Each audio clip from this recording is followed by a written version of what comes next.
Eu sempre começo o papo pedindo meu presente inútil.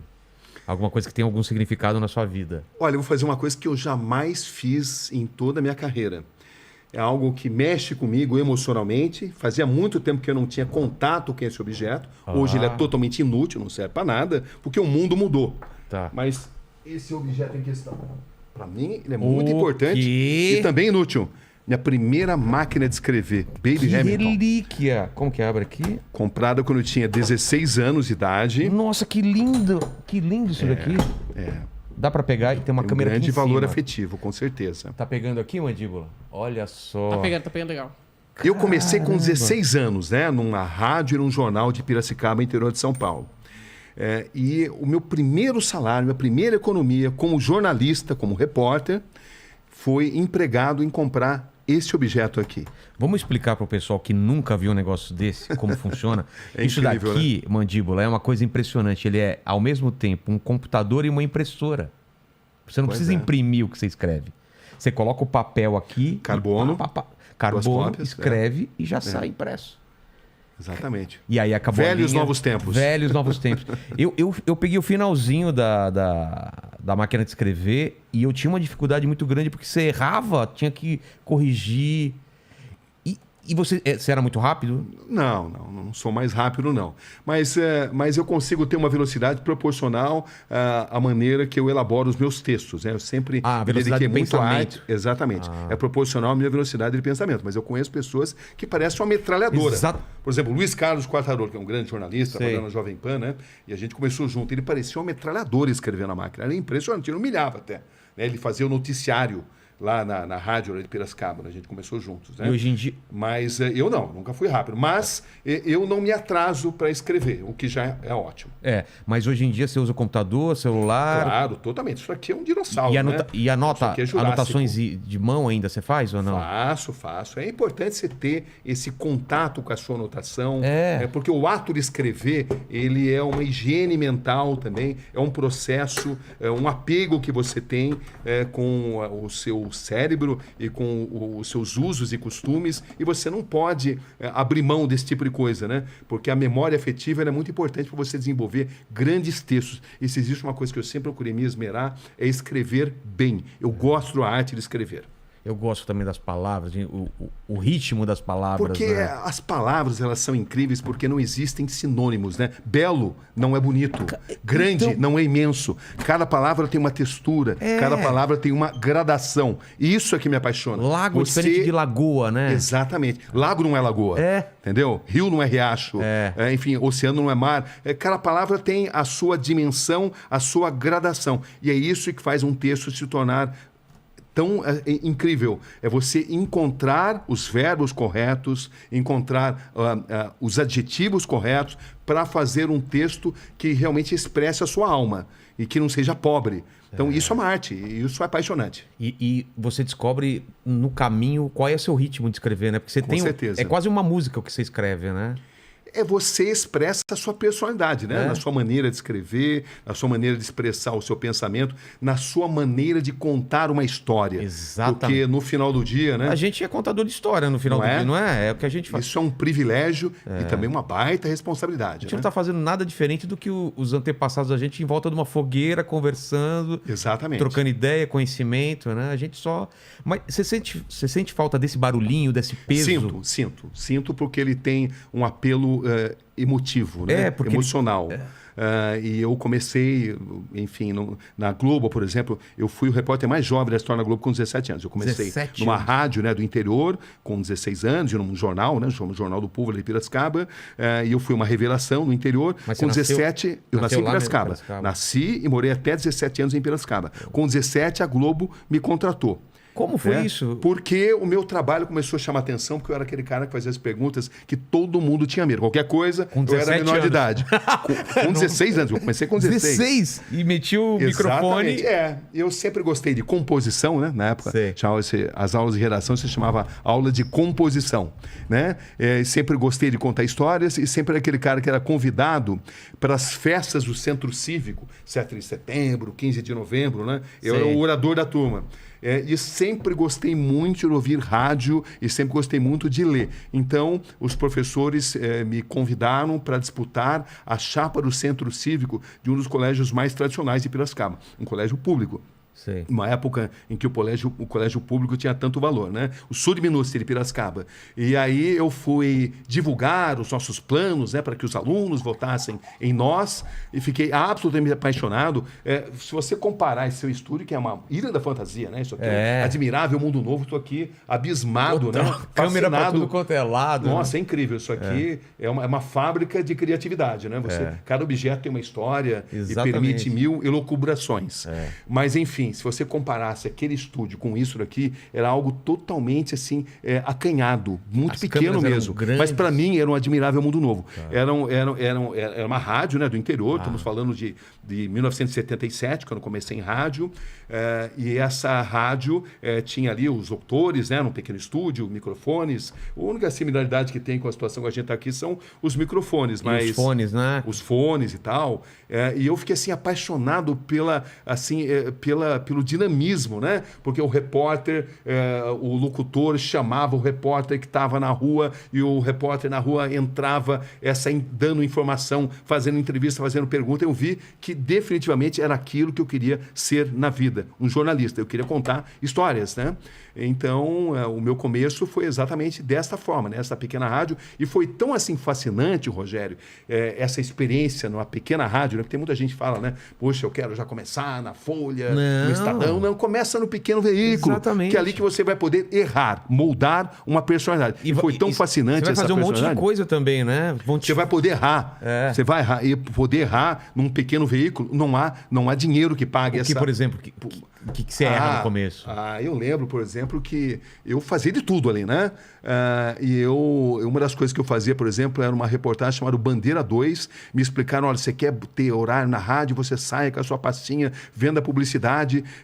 Eu comecei cobrindo o 15 de Piracicaba. Sei. Entendeu? Minha primeira entrevista foi com o zagueiro central do 15, chamado Fernando. Mas depois eu queria ter mais experiências. Então eu comecei a fazer de tudo. E eu consegui vender uma publicidade para uma reportagem chamada Bandeira 2. Eu entrava na noite de Piracicaba. E nem era sua função vender publicidade. Nem era minha função.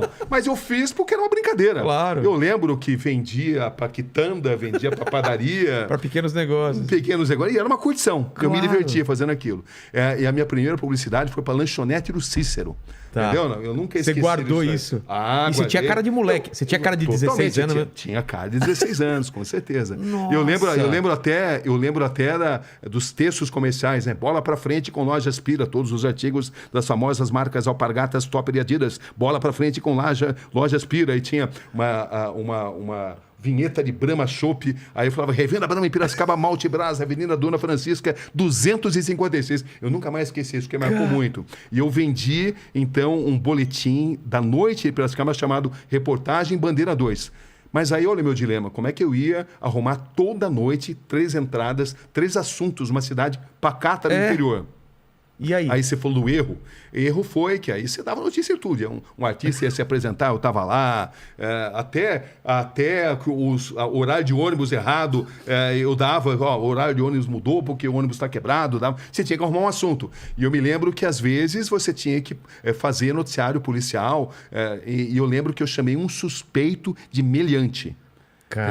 Entendeu? Foi um erro de... Tinha 16 anos, né? Eu tinha que falar suspeito. Em vez de suspeito, eu falei os meliantes. Entendeu? E o cara ligou pra rádio e o dono da rádio quase me demitiu. Entendeu? Por causa disso. Então eu lembro... mas eu me mantive, né? Eu tinha o quê? 1 mês de rádio. Entendeu? Quando isso aconteceu. Mas a experiência foi tão incrível que com apenas 1 ano... eu evoluí de tal maneira que a Globo começou a olhar para mim e me convidou para vir para São Paulo para fazer um teste. Eu passei no teste e com 17 anos eu era repórter do Jornal Nacional, com 19 eu era correspondente, já no exterior. Eu lembro, eu fui um dos correspondentes mais jovens, né? Porque eu cobri, aliás, com 19 eu cobri fiz a minha primeira cobertura internacional na Argentina, um jogo Brasil e Argentina. E com 22 anos eu fui o mais jovem correspondente em Nova York, com Paulo Francis, com Hélio Costa, com o Lucas Mendes. Tudo aconteceu assim muito rapidamente, muito precocemente. Deixa eu entender, voltando um pouquinho. Você era criança, você já queria ser repórter, jornalista ou não? Uma coisa que aconteceu? Olha, eu sempre gostei muito de contar histórias, sempre me destacava nas aulas de redação, entendeu? Né? Então, eu gostava de falar, era sempre escolhido para as festas de centro cívico, conforme eu contei. Mas quando eu entrei naquela rádio, eu decidi que eu queria ser um repórter, porque eu fiquei fascinado com a possibilidade de você fazer entrevistas e de contar histórias das pessoas. Contar histórias das pessoas é um dos maiores privilégios que um ser humano pode ter. E eu parto do pressuposto, hoje, com tantos anos e experiência, que todo ser humano dá um livro.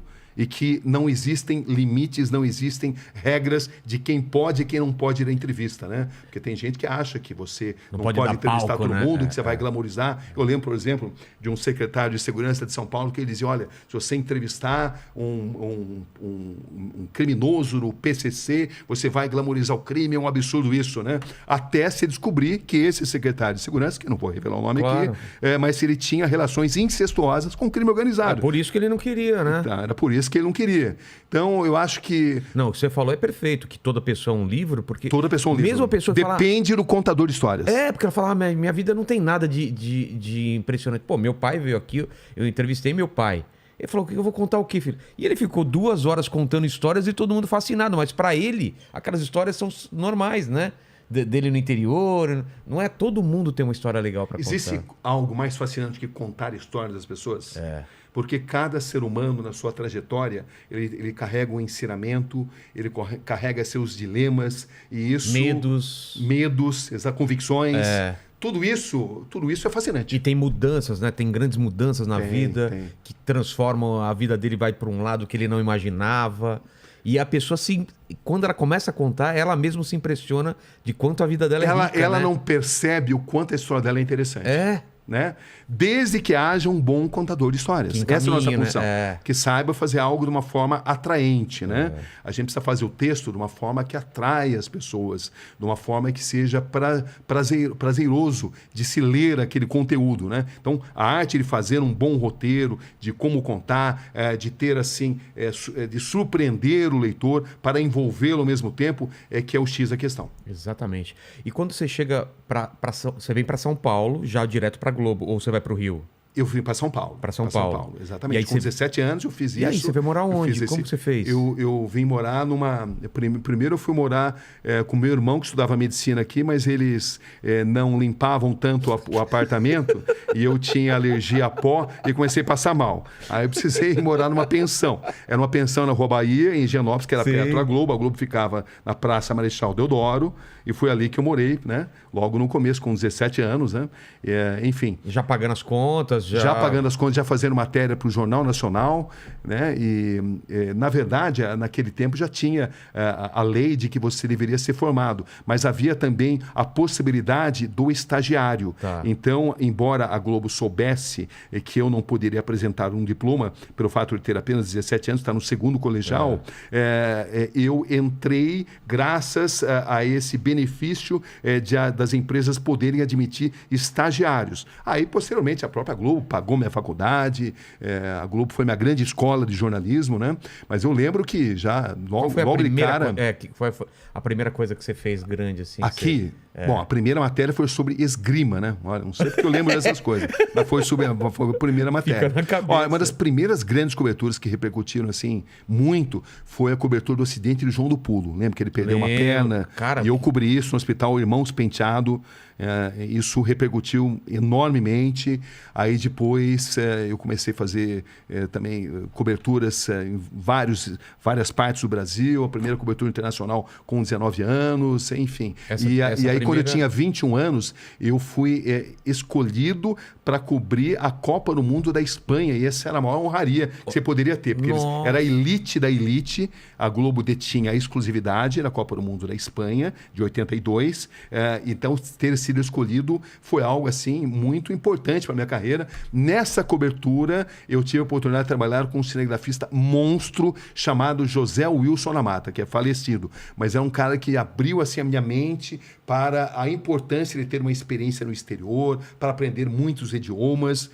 E um ano depois eu estava nos Estados Unidos, eu pedi uma licença para a Globo falou, não, a gente precisa de você aqui. Então eu pedi demissão, mas eu saí bem da emissora. E aí o que aconteceu? Um ano depois eles me convidaram para ser correspondente em Nova York. Mas por que você deu a louca assim, vou me desligar da Globo e vou para os Estados Unidos? O que você pensava? Porque essa cobertura da Copa do Mundo da Espanha e grandes eventos esportivos, eles abrem a sua mente, porque o grande evento esportivo ele tem o esporte, mas ele tem também um choque de civilizações, choque de diferentes culturas. Então, a minha cabeça se abriu para a importância de se dominar diferentes raciocínios, diferentes formas de pensamento e de ampliar os meus horizontes.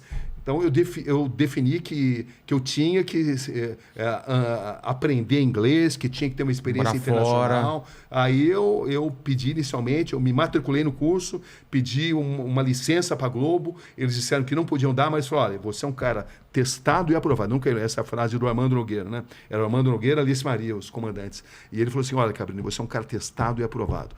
Fique tranquilo que a gente vai estar com o seu nome sob perspectiva. Isso, de fato, aconteceu, porque um ano depois eu estava em Davis, na Califórnia, e eles me chamaram para ir para... Porque eu fiz o TOEFL, né, que é o exame, o teste de inglês que você precisa para entrar numa universidade. Eu consegui uma vaga no curso de jornalismo de Sacramento, lá na Califórnia.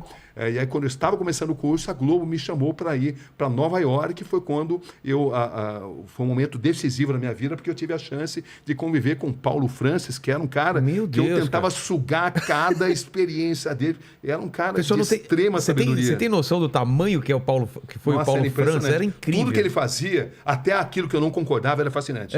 Porque ele sabia defender os seus argumentos. Tive a chance de conviver com o Hélio Costa, que na época era o grande repórter. Ele detinha a arte de prender a atenção das pessoas no Fantástico. Não sei se você já ouviu falar disso, mas ele fazia grandes matérias no Fantástico, e eram matérias com uma audiência absolutamente extraordinária. A voz dele, eu lembro. Exatamente aquela. Depois ele virou político e tal. E ele era o diretor do escritório. Entendi. E o Lucas Mendes, que era o maior exemplo da fina ironia de um texto privilegiado. Então, você imagina alguém de 21 anos convivendo com essas feras, tendo essa experiência. Né? Então, eu sou muito grato pelas experiências que o jornalismo me proporcionou. Tudo aconteceu muito rapidamente. Você está falando muito rápido. Desculpa de eu voltar às vezes as coisas, mas... Eu falo muito rápido e muito, né? Ainda bem que quando eu entrevisto, eu sou curto e grosso, né? Mas quando eu dou entrevista... Não, mas é que tem tanta coisa interessante. Eu quero voltar para a Copa de 82, que foi aquele sofrimento, né? Foi. Não foi a Copa do Paulo Rossi? Foi a Copa do Paulo Rossi. Eu lembro eu estava no... Você estava onde nesse jogo? É o seguinte, eu inicialmente cobri os aniversários da Espanha, que eram Honduras, a Irlanda e a Iugoslávia. E a cobertura foi tão boa justamente porque eu obedeci um ensinamento que me foi passado por Raul Bastos, que era um grande jornalista na época. Ele falou, Cabrini, conte uma boa história. Eu falei, então eu vou tratar de contar boas histórias. Então eu lembro que na Irlanda tinha ali, na Iugoslávia, tinha gêmeos, então a história dos gêmeos, que eram confundidos até dentro do campo. Aí tinha a história do Arzu, que era um goleiro que tinha sido pugilista de Honduras. Honduras era o time mais humilde, um time que recebia muito pouco e mesmo assim conseguiu grandes resultados. Enfim, eu me destaquei tanto com essas coberturas que o Armando Nogueira me telefonou e falou assim, olha, você agora vai passar a cobrir o Brasil. Só que tinha um detalhe, o Brasil precisava passar pela Itália. E eu lembro que eu estava no centro de imprensa e essa cena é muito marcante, porque eu vi o centro de imprensa inteiro chorando, centro de imprensa internacional, jornalistas de todos os países, porque o Brasil tinha perdido. Porque o futebol, magia, havia sido derrotado. Qual era o contexto? O Brasil, a primeira fase foi aquela que... Olha, era uma Copa diferente, que não era uma Copa eliminatória, era uma Copa que na segunda fase você entrava em